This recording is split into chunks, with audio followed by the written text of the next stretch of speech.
先講一個數字，你聽完可能會坐直啲。有一份醫學研究啦，追蹤咗成12萬人啦，結果發現呢，體能最差嗰一批人，佢哋嘅死亡風險唔止高過肥胖啦，仲要比得上，甚至高過吸煙同埋糖尿病。你冇聽錯，喺呢份研究入面呢，喐冇體能呢一行咯，比好多我哋好驚嗰啲病，更加預測到你幾時走啦。但係奇怪嘅係，冇乜人會為咗體能差去睇一次醫生。今日呢一集講一本好硬淨嘅書，叫《超預期壽命》，作者彼得·阿提亞係一位受過史丹福同約翰霍普金斯訓練嘅醫生，而家呢就專門研究長壽啦。佢用嗰個成本書答一條問題：點樣可以老得慢又老得有力咯？佢有一個講法呢，我覺得好啱啊，陳太你聽。目標唔係淨係長命，係健康嘅日子要長。佢分開兩樣嘢，一樣叫壽命啦，即係你活幾多年啦；一樣叫健康壽命，即係你有幾多年啊，係喐得玩得，自己照顧到自己。聽完今集，你會有3樣嘢。第一呢，一位頂尖長壽醫生點樣為延長健康壽命排名。第二呢，排第一嗰樣係免費嘅，唔使買嘢。第三咯，你今個禮拜就可以行出第一步。排名之前呢，要明少少作者嘅諗法。佢話呢，傳統醫學好叻醫急病，但係對住慢慢嚟嘅老化病，成日等到出咗事先喐手。佢想做嘅係反過嚟，喺病仲未成形嗰陣就落手。作者話，偷走我哋健康歲月嘅主要係4種慢性病：心臟病啊嘅癌症啊、認知退化同代謝病，好似糖尿咁。要講清楚，呢集唔會教你點醫呢啲病，只會講點樣喺日常去幫個身體頂住。佢仲有個好生動嘅講法，你念下，你諗80歲、90歲嗰陣仲做到啲乜？抱得起個孫啊，行到樓梯，自己沖到涼，跟住由呢啲目標倒翻轉去諗，你今日要練成點啊？舉個例你就明，你諗80歲仲抱得起個孫啦，離地15公斤，抱足30秒，咁你今日就唔可以練到啱啱夠，你今日嘅力要留翻好多俾將來嘅損耗。作者話長壽係要提早當一場長賽去練啦。好，咁入正題，我將作者最睇重嘅5樣嘢排成一個榜，由第5位一路數上第一位，頭幾位呢係已經好有用，咁但係排第一嗰個先至係佢心目中最強嗰劑長壽藥。第5位係瞓覺，咁你可能會諗，瞓覺人人都知緊要喎，點解仲要講？因為作者話，咁佢瞓覺係個地基歪咗，上面練幾多都好易諗嘅。佢嘅重點唔淨係瞓夠鐘，仲有2樣，一係規律，日日咧差唔多時間瞓啊，差唔多時間起啊；二係質素，瞓得深瞓得落，長期又短又亂，血糖同埋情緒啦都會跟住散。呢個唔係得個講字。2024年一個追蹤咗超過6萬人，登喺 Sleep 期刊嘅研究發現，你作息規唔規律，用嚟預測死亡風險，仲準過你瞓幾多個鐘。所以今晚你可以做2件事，定一個固定嘅起身時間，連放假都差唔多啦。瞓之前嗰個鐘，收埋手機，熄埋啲大光燈啦，唔使買嘢，應幫緊個地基。第4位係情緒健康。呢樣嘢好特別嘅。作者係一個好講數據嘅醫生，但係佢喺書入邊用咗成個章節講佢自己嘅情緒。我要老實同你講，呢一 part 唔係靠研究數據，係作者自己嘅經歷。佢話呢，佢後生嗰陣好搏命，身體練到好好，但係個心爛咗，差啲毀咗頭㗎。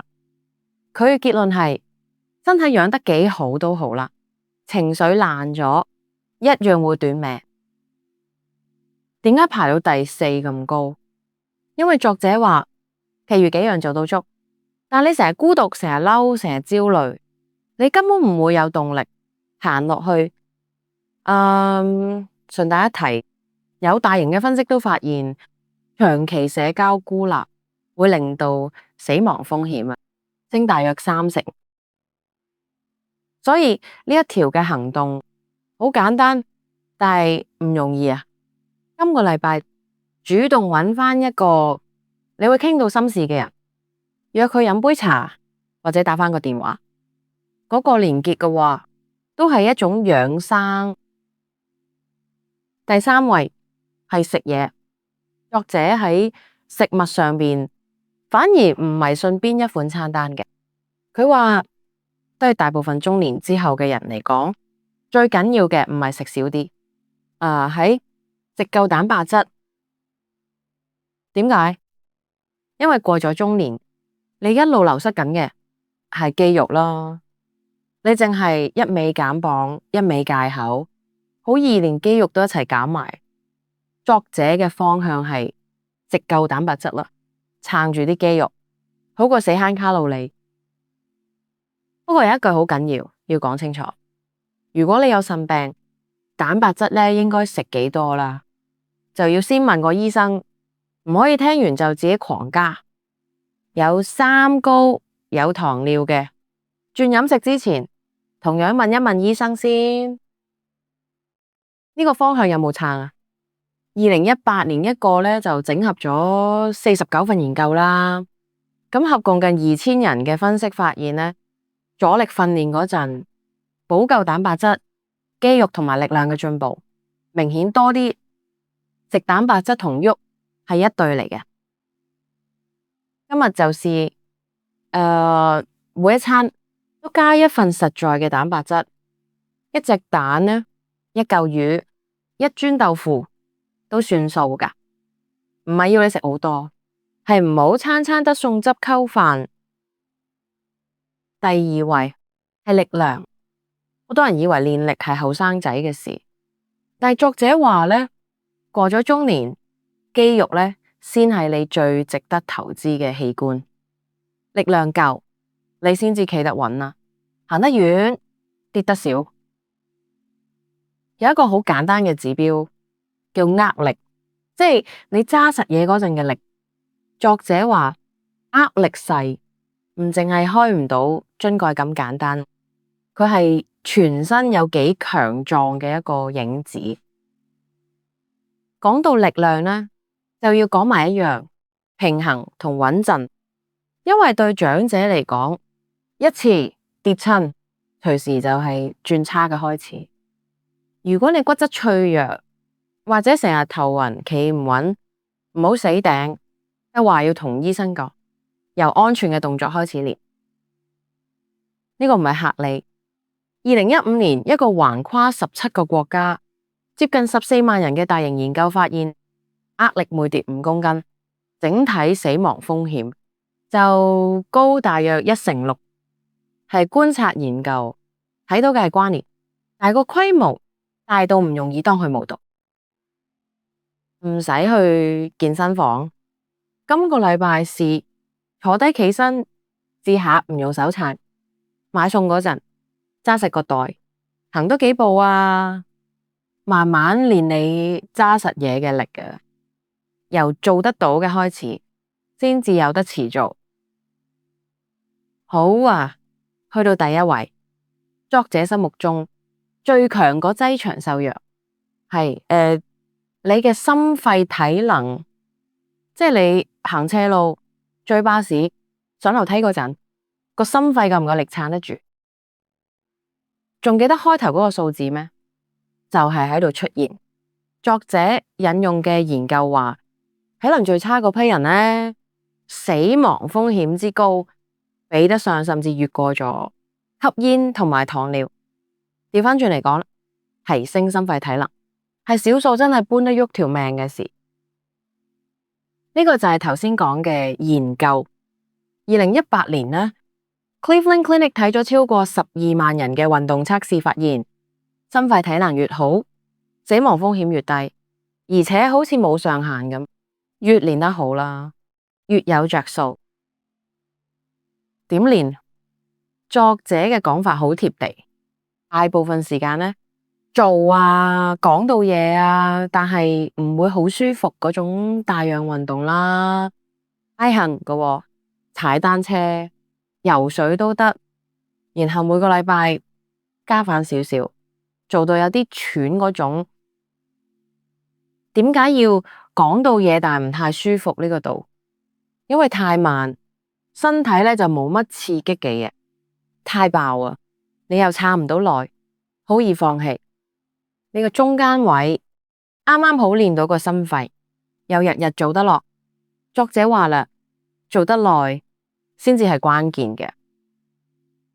咁但係開始之前呢，有一句好緊要，如果你有冠心病、三高或者好耐冇點喐過，唔好一下子搏命，先同醫生講一聲，由慢行啦，由短時間開始，身體適應咗，先慢慢加落。今個禮拜嘅行動揀3日，每次快行20分鐘，快到咩程度？快到你講到嘢，但係唱唔到歌就啱，就係咁簡單。但係作者話呢樣嘅回報係成個榜最大。講埋幾個唔好當小事嘅信號。如果你冇刻意減肥，但體重一路跌，行少少路就好喘好唔妥，起身要人扶啦，或者近排成日跌親，呢啲未必淨係老化，可能係身體出緊事嘅信號。唔好死頂，去睇醫生。講咗成個榜，你有冇留意到一樣嘢？由第5位嘅瞓覺，去到第1位嘅心肺體能啦，冇一樣係要你食藥，冇一樣係要你買保健品。執返一次個榜，第5瞓得規律，第4情緒有連結，第3食夠蛋白質，第2練力保住肌肉，第1練你嘅心肺體能。咁你可能會諗5樣咁多，點做得晒？唔使一次過。作者反而話揀一樣你今個禮拜做得到嘅，做到佢變成習慣，一個你堅持到嘅細動作，好過一個你3日就放棄嘅大計劃。作者最想你記住嘅，其實係一種嘅諗法，唔好等到病咗先至喐。你今日每一個細細嘅選擇，都係喺度幫緊未來嗰個自己。如果今集你淨係記得一樣啊，我諗你記住呢個今個禮拜揀1日快行20分鐘啦，3、2、1，由今個禮拜開始。因為咧壽命有幾長啦，我哋未必話到時，但係嗰啲日子過得有幾有力嘅，好多時咧真係喺你手上面。如果呢集有幫到你，訂閱下，開埋個鐘，下集出嗰陣揾得返。下一集我哋會再拆解多一本好書。身邊有邊個成日話老咗冇符喎？不如咧 share 呢集俾佢咧。最後要講清楚一句，今集講嘅全部係書入邊嘅內容同研究，唔係醫療建議。如果你有任何身體狀況啦，或者正喺度食緊藥，請你同你嘅醫生傾，唔好用一本書取代一個醫生啦。特別係如果你有三高、血糖問題啊，腎病啊、心臟病啊，或者係關節痛，改變飲食同運動之前呢，問一問醫生先。多謝你睇到呢度，我哋下集見。